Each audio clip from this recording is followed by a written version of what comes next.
अस्सलामुअलैकुम रहमतुल्लाहि वबरकातुहू। आदाब, सत श्री अकाल। मेरे प्यारे दोस्तों, कैसे हो? उम्मीद करते हैं कि आप लोग बहुत ही अच्छे होंगे और बहुत ही प्यारे होंगे।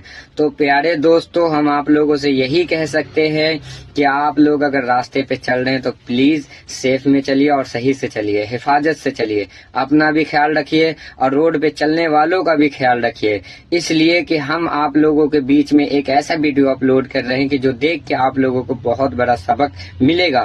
तो मेरे प्यारे दोस्तों, आप लोग अकेला रोड पे चल रहे हैं, लेकिन आपके पीछे जो हाथ है, जैसे माँ बाप, भाई बहन, छोटे छोटे नन्हे मुन्ने, ये झुंझुना, उचड़ू जिसे बच्चे कहते हैं, वो लोग इंतजार कर रहे हैं कि पापा आएंगे, मामा आएंगे, भैया आएंगे। तो आप लोग प्लीज उसके उम्मीदों पे पानी ना फेरें और आप लोग प्लीज आराम से गाड़ी चलाइए और सही से चलाइए। और प्लीज हमारे वीडियो में बने रहिए और देखते रहिए।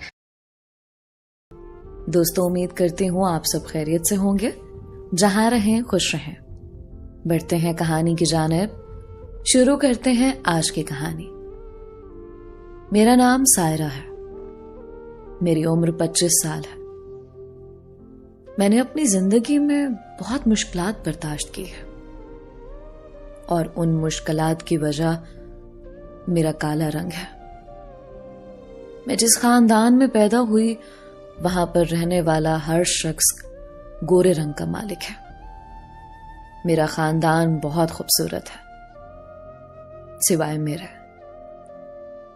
जिंदगी में सबसे बड़ा खला यही था कि मुझे खूबसूरती अता नहीं हुई। स्कूल में जब अपनी बहनों के साथ मैं पढ़ने जाती थी तो सब मेरा मजाक बनाते थे।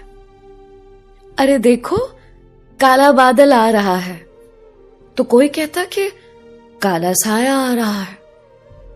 सबकी बातों ने मुझे इतना मायूस कर दिया था कि मैं पर्दा करने लगी थी।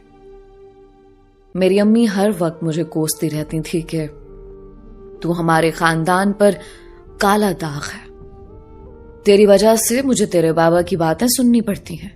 खुदा तुझे पैदा ही ना करता तो मेरे साथ इतना बड़ा नुकसान ना होता। और मैं अपनी मां की ऐसी बातें सुनकर बहुत रोती थी। वक्त धीरे धीरे गुजरता चला गया था।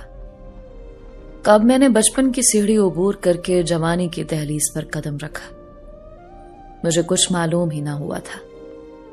जवानी में जब लड़कियां पहुंच जाती हैं तो चारों तरफ से उनके लिए रिश्ते आने शुरू हो जाते हैं, मगर मेरे साथ ऐसा कुछ नहीं हुआ था। मेरे लिए भूले भटके भी एक रिश्ता भी ना आया जो मुझे बहुत तकलीफ पहुंचाता था।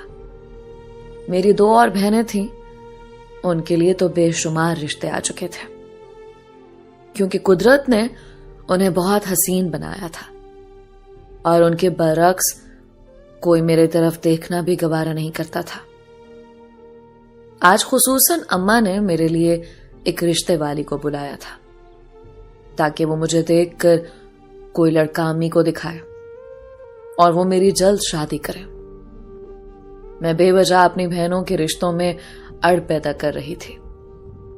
पूरा घर बहुत अच्छी तरह अम्मी ने साफ किया था और शाम के वक्त मुझे सख्ती से ताकीद कर दी थी कि तुम भी अच्छा सा लिबास पहनकर तैयार हो जाओ। वैसे तो तुम्हारे ऊपर कोई लिबास जचता नहीं है, लेकिन खुदा के लिए कुछ ढंग का पहन लेना। मैं खामोश हो गई थी। मैं अम्मी के सामने कुछ नहीं बोलती थी। वजह मेरी कम एतमादी थी।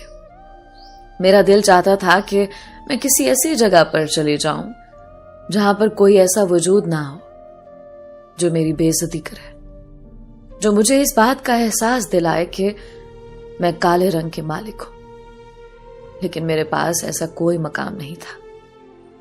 शाम के साए ढलते ही मेरा दिल जोर से धड़कना शुरू हो गया था, क्योंकि मैं जानती थी वो रिश्ते वाली खाला मुझे बहुत जलील करेगी, मेरी जात का मजाक उड़ाएगी। यही चीज मेरा खून खुश्क करते जा रही थी। वक्त और तेजी से गुजरता चला गया। मेरी बहनों ने ही मेरे लिए लाल रंग का लिबास निकालकर बिस्तर पर सजा दिया था, जबकि मुझे एकदम से अपनी किस्मत पर रोना आया था। काश मैं अगर गोरे रंग की हामिल होती तो ये लाल लिबास मेरी खूबसूरती पर खूब जचता, लेकिन शायद ये मेरे नसीब में ही नहीं था। मैंने खामोशी से वो लिबास उठाया था और वॉशरूम पर जाकर तब्दील कर लिया था। दिल खून के आंसू रो रहा था। मैं रब से दुआ कर रही थी कि आज वो औरत मुझे पसंद करके चली जाए, ताकि जल्द से जल्द मेरी किसी ऐसी जगह पर शादी हो जो मुझे पसंद भी करे और मेरी कदर भी करे। मैं जितना अपने आप को सजा सकती थी मैं सजा चुकी थी। बाहर से मेहमानों की आवाज आ रही थी, जिसका मतलब था कि रिश्ते वाली खाला आ गई। हेलो दोस्तों, थोड़ी देर बाद ही मेरी अम्मी कमरे के अंदर आई थी मंदिर वाली और मुझे देखकर गुस्से से बोली कि कानपुर जानी है अभी। ये क्या पहनकर बैठ गई हो?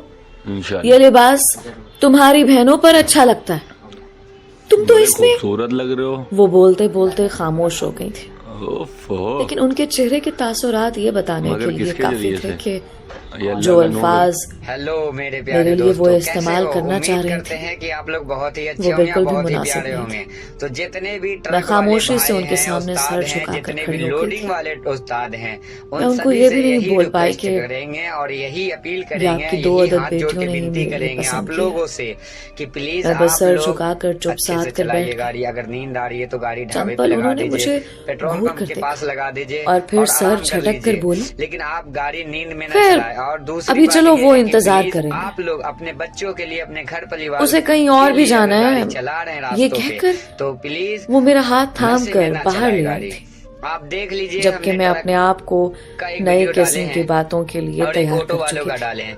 ये दोनों में देख और लीजिए, मेरे सोचने ऑटो के वाले तो बचे बिल्कुल नहीं ठीक और ट्रक वाले मुताबिक भाई जिंदगी और वो मौत रिश्ते से वाली खाला लड़ मुझे रहे हैं। देखते तो ही प्लीज शुरू हो गई थी, हाथ जोड़ के विनती कर रहे हैं कि आप लोग सेफ अरे चलाइए और बहन सही तुमने से कहा चलाइए। था कि कमेंट सेक्शन में तुम्हारी जरूर लड़की वीडियो के सांवली बारे है, में कुछ लिख के लेकिन ये भेजिएगा तो आप लोग। काली है।